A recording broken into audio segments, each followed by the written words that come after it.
Kabupaten Gunung Kidul adalah salah satu kabupaten yang ada di daerah istimewa Yogyakarta dengan ibu kotanya di Wonosari. Wilayah Kabupaten Gunung Kidul termasuk daerah beriklim tropis dengan topografi wilayah yang didominasi kawasan perbukitan kars. Terdapat sumber-sumber air dengan kedalaman 6-12 meter dari permukaan tanah. Jenis tanah di Gunung Kidul didominasi latosol dengan batuan induk vulkanik dan sedimen taufan. Kabupaten Gunung Kidul memiliki potensi lokal yang melimpah, yaitu jati atau Tectona grandis. Jati merupakan komoditas terbesar di Kabupaten Gunung Kidul. Luas hutan jati mencapai 12.914 hektar. Luas tersebut ditanami sekitar 19.211.715 batang pohon jati yang merupakan 70,4% dari seluruh pohon jati di daerah istimewa Yogyakarta. Melimpahnya jati di Gunung Kidul didukung oleh kondisi klimatik dan edafik yang sesuai untuk pertumbuhan optimal jati. Tanaman jati dapat tumbuh subur di dataran rendah, tinggi, maupun pegunungan, dan lahan kering yang tidak produktif. Tinggi tempat ideal tumbuhnya jati yaitu 700 meter di atas permukaan laut, tingkat aerasi baik, tidak tergenang air, serta banyak mengandung kapur dan fosfor. Tanaman jati membutuhkan curah hujan antara 1.500 hingga 2.500 mm per tahun, serta suhu 27-36 derajat Celcius.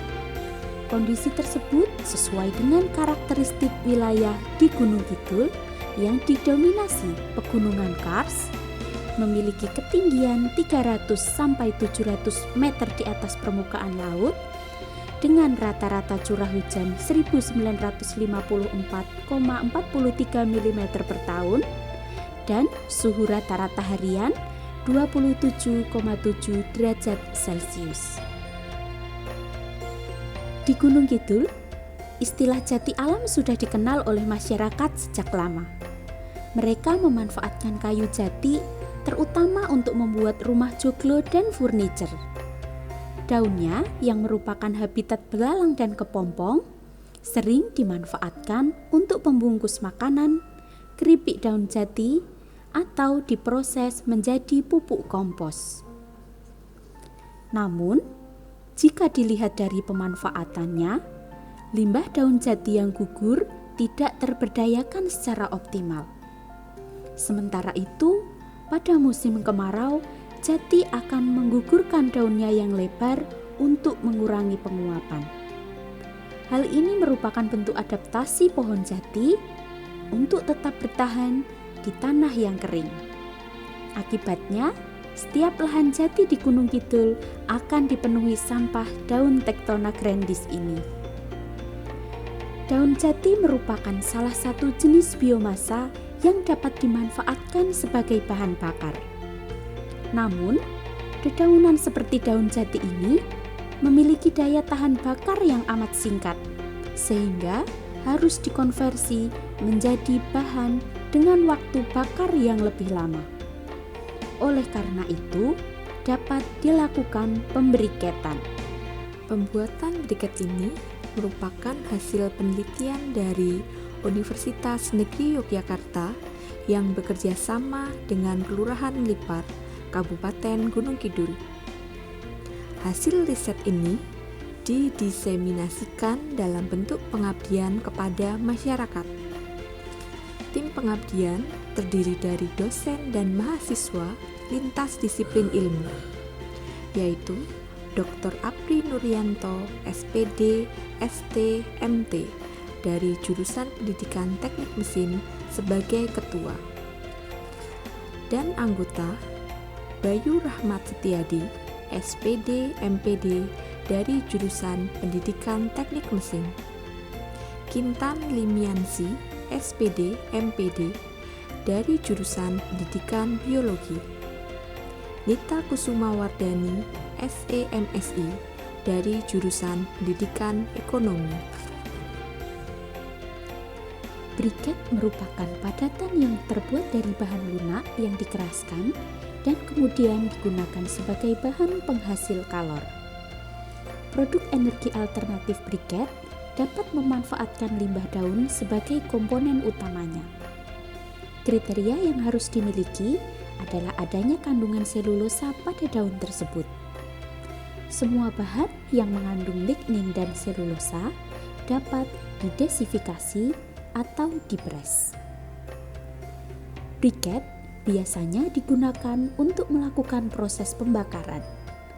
Pemanfaatannya antara lain untuk memasak dan membuat pembangkit listrik tenaga uap. Karena pada dasarnya, briket juga dapat digunakan sebagai pengganti batu bara. Keuntungan jika memakai briket sebagai bahan bakar yaitu lebih hemat karena memanfaatkan limbah, daya tahan pembakaran lebih lama, nyala bara lebih bersih, tidak berbau dan berasap, aman dan tidak meledak, panas nyala bara relatif lebih tinggi.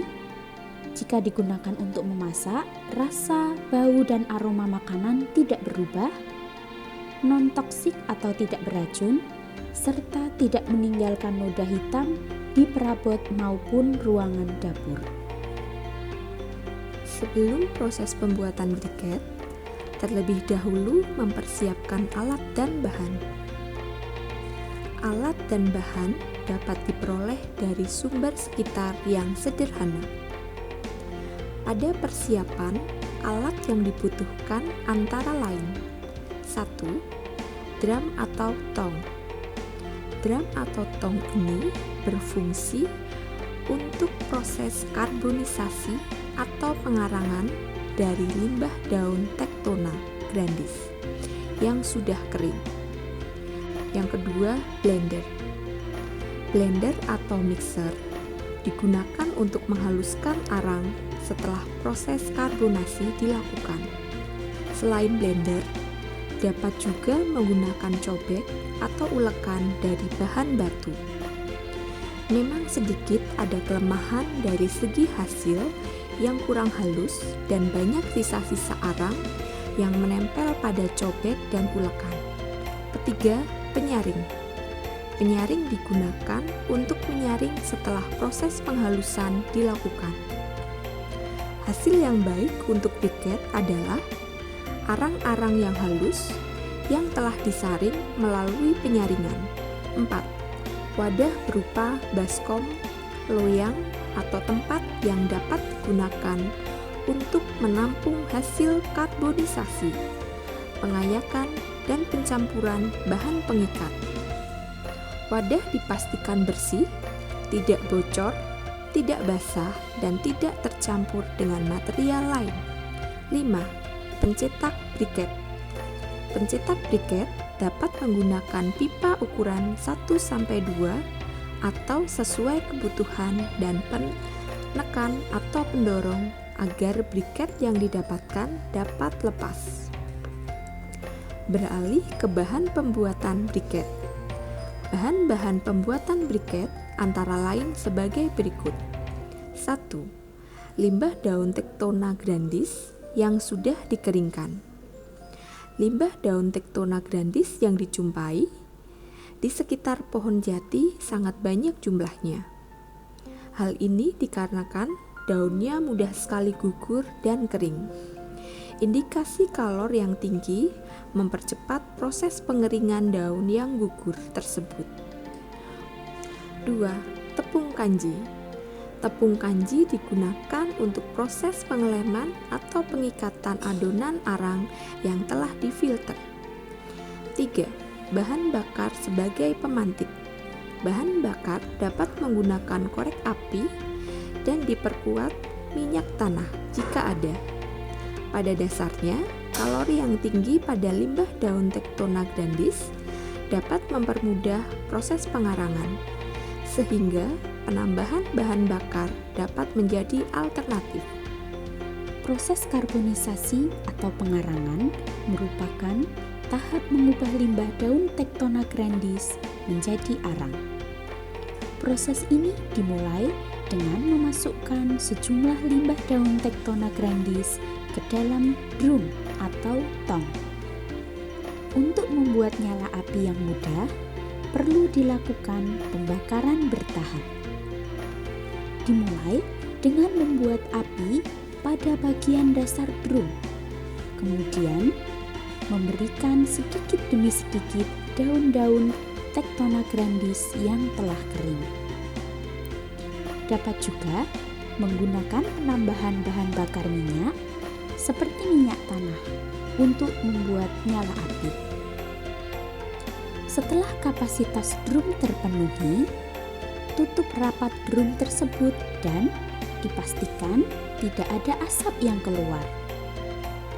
Jika masih ada asap yang keluar, dapat dibantu dengan mendambal menggunakan tanah liat yang basah. Proses karbonisasi ini setidaknya membutuhkan waktu 20-40 menit agar limbah daun Tectona grandis berubah menjadi arang. Setelah proses karbonisasi dilakukan, maka langkah selanjutnya adalah menghilangkan abu yang melekat pada hasil arang.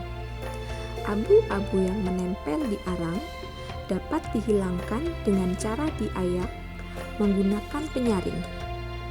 Karena bentuknya yang sangat lembut, maka abu-abu yang terayak akan jatuh terlebih dahulu.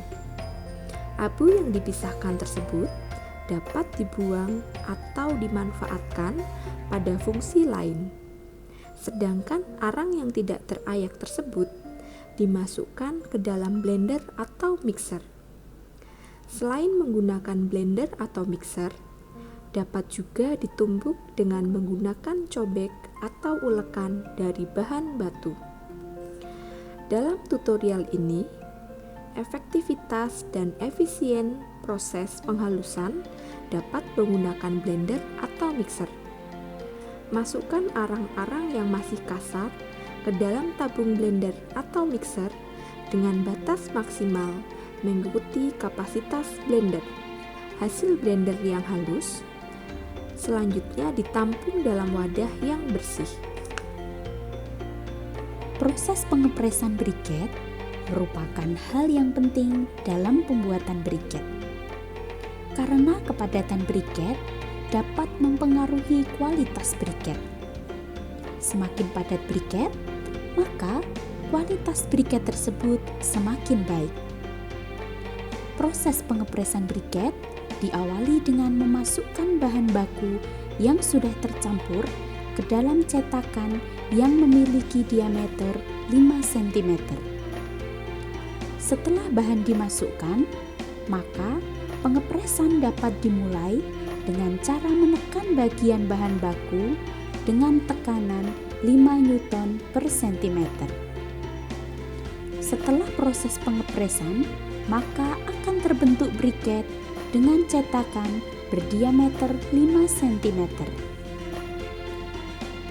Setelah proses pengepresan dan pencetakan briket, kemudian briket diletakkan di atas nampan. Setelah itu, briket dikeringkan di bawah sinar matahari dan udara langsung selama 2x24 jam. Terima kasih sudah menyaksikan video pembuatan briket ini. Semoga apa yang kami sharingkan ini dapat memberikan manfaat. Mari kita sama-sama beralih ke bahan bakar alternatif ramah lingkungan. Langkah kecil yang kita lakukan dapat membawa dampak yang besar untuk alam. Salam sehat dan go green!